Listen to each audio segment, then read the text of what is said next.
Good afternoon. It's a pleasure to be here and to participate in this virtual conference.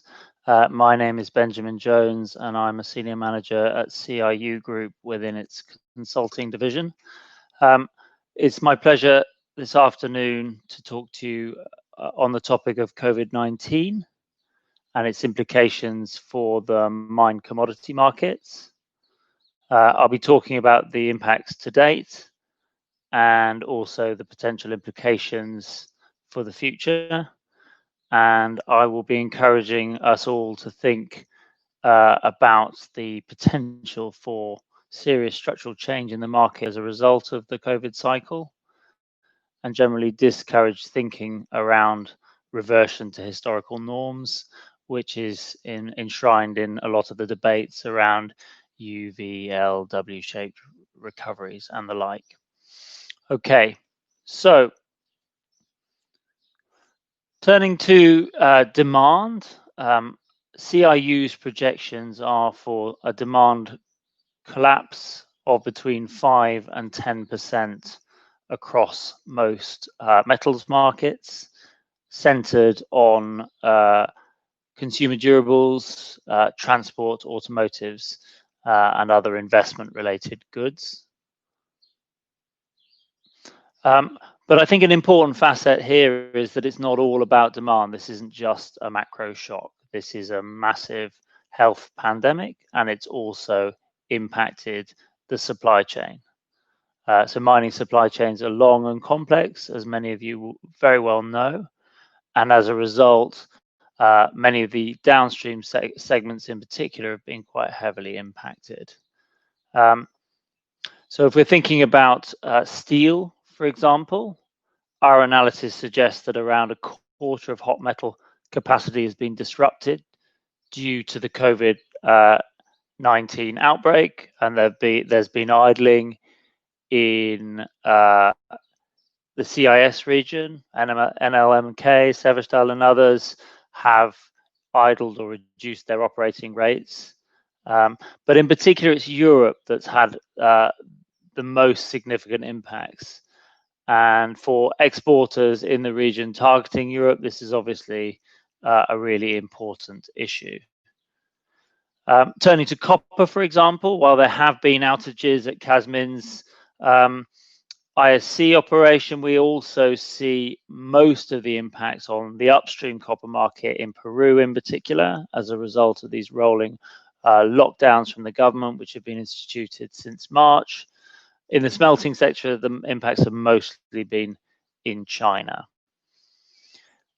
Aluminium is quite a contrasting story. On the supply side, we see a return to growth through 2020 across all the major producing regions, with the exception of India, which is broadly flat, and Europe, which is contracting around 3.5% or so. So it's a very different picture in aluminium. It's a very pessimistic and gloomy view for prices, at least. Now, thinking about the future, perhaps it's worth initially taking a retrospective look at past cycles, in particular past global recessions. I think the first point to make here is that significant structural shocks really do change markets. They fundamentally affect the way that the structure of demand and supply, the way technology is adopted, the form of competitiveness, and public policy really drives a lot of those changes as well. So it's important to keep an eye on the form of the public policy response and what that might mean for the mineral markets.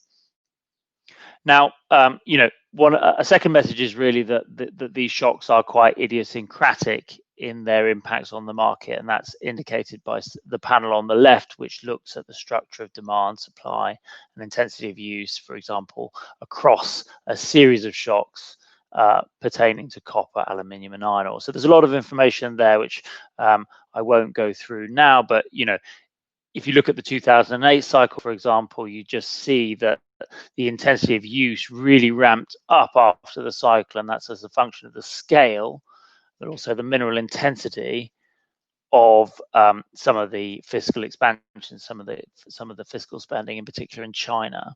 If you look at the 2015 cycle, so not a global recession, but certainly a major down cycle for the commodities industries, this time supply really distinguished itself in being slower to recover. So I think the message here is that, you know, shocks really matter.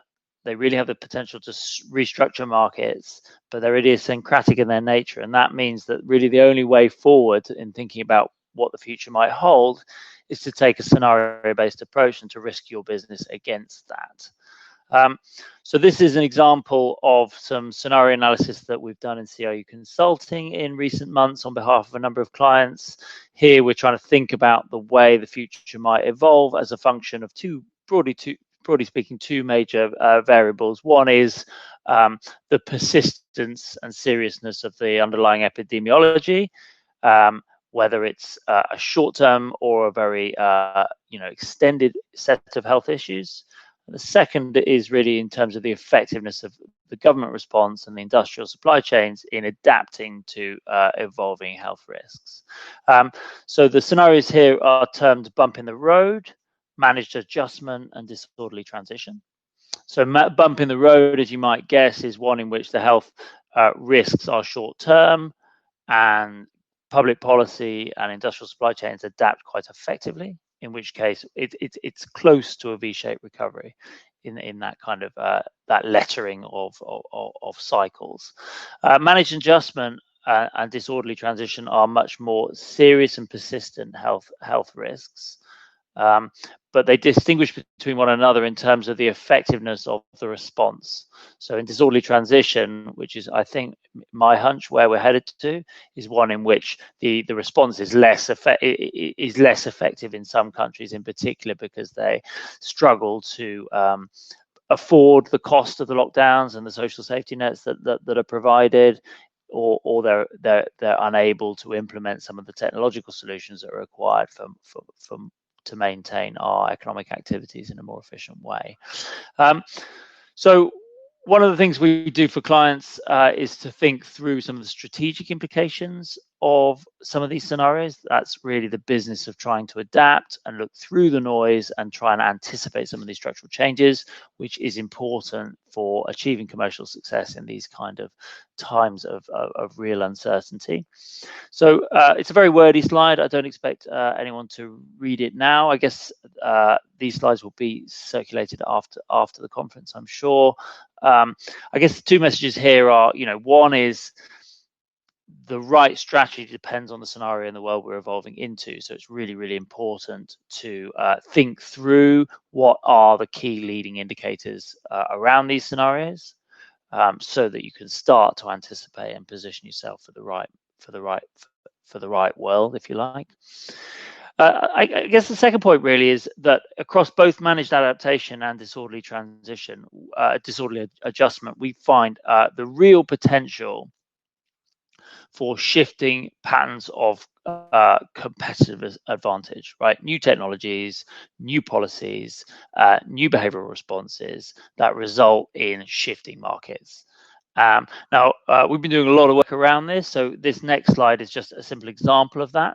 So we think that particularly in disorderly transition, for example, that tariffs are increasingly likely to create new competitive space. And in Europe, if we're thinking about steel into Europe, for example, there may be a new basis for tariff policy, which is more focused around environment than traditional anti-dumping or protectionism.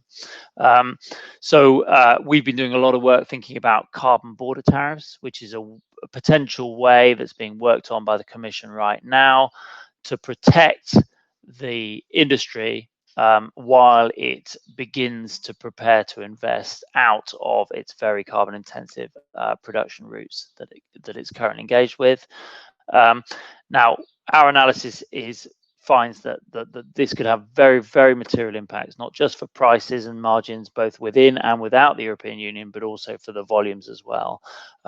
So certainly, if this scenario would certainly suggest keeping a very close eye on these kind of issues. Our leading indicators in terms of the impact assessment work that's being undertaken by the European Commission as of now would certainly suggest that this is one to keep a close eye on.